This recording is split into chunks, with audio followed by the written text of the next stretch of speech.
ప్రముఖ నిర్మాణ సంస్థ మైత్రి మూవీ మేకర్స్ ప్రస్తుతం రామ్ చరణ్, సుకుమార్లతో ఒక సినిమా చేస్తున్న సంగతి తెలిసిందే.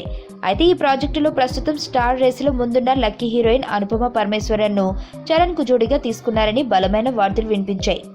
కానీ ఈ మధ్య అనుపమ పరమేశ్వరన్ను ఈ ప్రాజెక్టులో హీరోయిన్ గా తీసుకోవడం లేదని, అందుకు కారణం ప్రస్తుతం శతమానం భవతి పెద్ద హిట్ అవడం వలన ఆమె భారీ రెమ్యూనరేషన్ డిమాండ్ చేస్తుందని, ఆ డిమాండ్ నచ్చకపోవడంతోనే ఆమెను ప్రాజెక్ట్ నుండి పక్కన పెట్టారని రకరకాల రూమర్లు వినిపించాయి.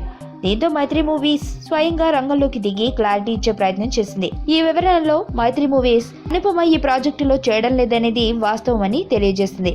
కానీ రెమ్యూనరేషన్ ఎక్కువగా అడుగుతూ ఉండడం వలన ఆమె పక్కకు తప్పుకుందన్న వార్తలు ఏమాత్రం నిజం లేదు. అనుపమ మంచి టాలెంట్ ఉన్న నటి. ఆమె మా ఫ్యూచర్ ప్రాజెక్టులో ఖచ్చితంగా పనిచేసే అవకాశం ఉంది అని తెలిపారు.